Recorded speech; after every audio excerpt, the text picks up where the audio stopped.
sepakat dengan Anda bahwa memilih pemimpin memang jangan sampai seperti beli kucing dalam karung. Apalagi untuk seorang presiden. Sebab waktu tak dapat diulang dan masa depan bangsa ini berhak kita miliki. Artinya bahwa rekam jejak, pengalaman kinerja, serta pencapaian adalah harga yang tidak bisa ditawar-tawar lagi. Dalam bahasa yang lebih sederhana, semua orang menginginkan kepastian.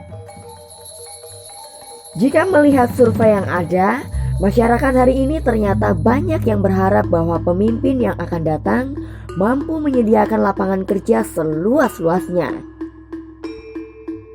Aku pikir tidak harus menjadi seorang pengamat yang handal untuk sekedar mengikuti aktivitas tokoh-tokoh bangsa saat ini.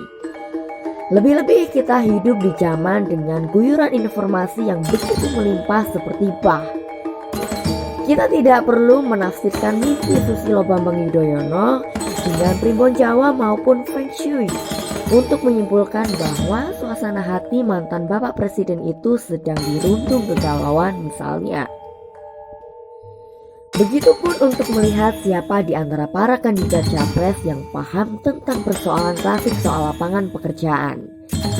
Gagasan yang mereka tawarkan bisa kita lihat dari sejauh mana jejak baik yang pernah mereka tinggalkan selama ini. Aku akan mengawali dengan Ganjar Pranowo. Saat pertama, pria rambut putih itu memimpin. Angka kemiskinan Jateng mencapai 14,44%. Namun kini jadi 10,77%. Lebih dari 1 juta jiwa penduduk berhasil keluar dari jeratan kemiskinan. Penurunan ini tentu tak bisa dipandang sebagai berkah dari langit, namun program pemimpin juga punya andil, termasuk dalam penyediaan lapangan pekerjaan. Badan Pusat Statistik mencatat angka pengangguran Jateng di era Ganjar terus merosot, bahkan angkanya senantiasa di bawah nasional. Salah satu sumbangsih besar adalah kepiawaian Ganjar mengemas Jateng menjadi primadona investasi. Aku melihatnya sederhana, banyaknya investor yang berbondong-bondong mendirikan perusahaan di Jateng jelas semakin menyerap banyak tenaga kerja. Pada semester awal 2022 saja tercatat nilai investasi di Jateng capai 39,19 triliun rupiah dan menyerap 116.067 pekerja di 8.298 proyek. Lalu pada triwulan ketiga di tahun yang sama investasi naik lagi jadi 44,99 triliun rupiah. Kini di tahun 2023, untuk di kawasan industri Batang saja senilai investasinya baik dari swasta maupun BUMN mencapai 142 triliun rupiah. Jika melihat data yang ada, bisa dibayangkan berapa banyak serapan tenaga kerja di Jateng. Awalnya aku mengira banyaknya investor yang mendirikan perusahaan di Jateng itu karena upah yang lebih rendah. Tapi ternyata tidak juga. Karena upah minimum Provinsi Jateng dan Jabar itu ternyata hampir sama, atau hanya selisih Rp28.000 saja. Artinya kepercayaan investor mendirikan perusahaan di Jateng ini tumbuh selain kondusivitas dan keamanan di Jateng, juga tak lepas dari strategi Ganjar dalam memberikan kemudahan dan pelayanan. Misalnya bantuan pinjaman dengan bunga rendah, keringanan hingga pembebasan pajak. Belum lagi faktor infrastruktur penunjang seperti jalan tol, bandara hingga pelabuhan. Dan tentu saja yang tidak bisa disepelekan adalah Ganjar mampu menciptakan pemerintahan yang clean dan clear, sehingga proses perizinan pun cepat dan tidak ribet. Ini adalah daya tarik yang sangat memikat. Bayangkan Anda seorang pengusaha yang hendak berinvestasi lalu dihadapkan pada ruwetnya birokrasi perizinan, belum lagi pungutan sana sini. Aku yakin 99% Anda membatalkannya dan pilih lokasi lain. Dalam hal ini Ganjar sangat cerdik melihat peluang. Bahkan bisa dibilang dia merupakan pionir atas perubahan-perubahan signifikan yang kini dirasakan masyarakat Jateng.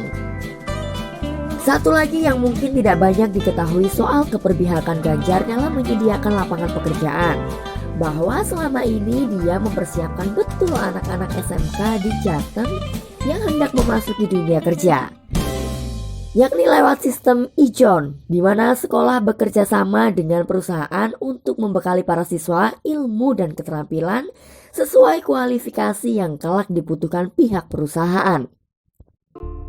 Ini menarik karena siswa tidak hanya belajar teori saja di sekolah, namun juga benar-benar praktek nyata, bahkan mengenal produk, sehingga begitu lulus siswa bisa langsung kerja tanpa menebar surat lamaran.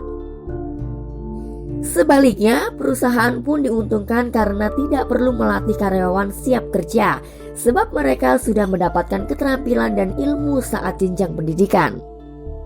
Kemampuan inilah yang sejauh ini belum pernah aku lihat dari kandidat lain. Padahal seorang pemimpin aku pikir tidak hanya dituntut untuk memahami persoalan, namun juga mampu memberikan solusi untuk menyelesaikannya. Ambil saja contoh di Jakarta.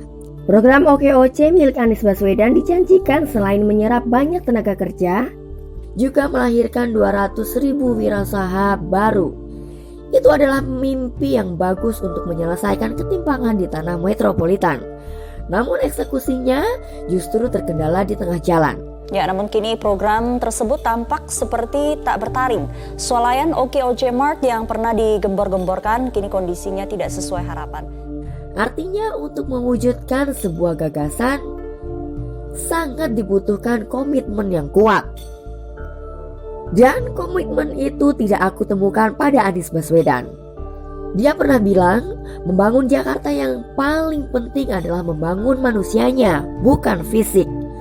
Tapi justru JIS yang dia banggakan, sebuah stadion yang hingga kini menyisakan pro dan kontra. Data pun mencatat kepemimpinan Anies Baswedan justru meninggalkan angka pengangguran yang bertambah 63,64 ribu jiwa. Lalu, bagaimana dengan Prabowo Subianto soal gagasan penyediaan lapangan pekerjaan?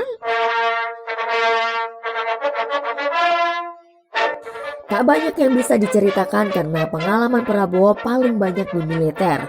Pun kemudian kita tahu sendiri dia diberhentikan. Kini, setelah berada di Kementerian Pertahanan, Prabowo ternyata belum membuktikan apa-apa. Publik justru disodorkan cerita kegagalannya mengemban proyek food estate yang ada di Kalimantan Tengah. Tercatat perkebunan singkong 600 hektar di Kalteng mangkrak dan 17.000 hektar sawah baru tak kunjung panen. Bahkan karena itu masyarakat Dayak di desa Tewai Baru, Kabupaten Gunung Mas harus kehilangan mata pencaharian hingga satu persatu mulai meninggalkan kampung halaman. Tentu saja pertanyaan paling logis adalah bagaimana kita bisa mempercayakan kemampuan Prabowo menyediakan lapangan pekerjaan sedangkan mata pencaharian warga saja direbut.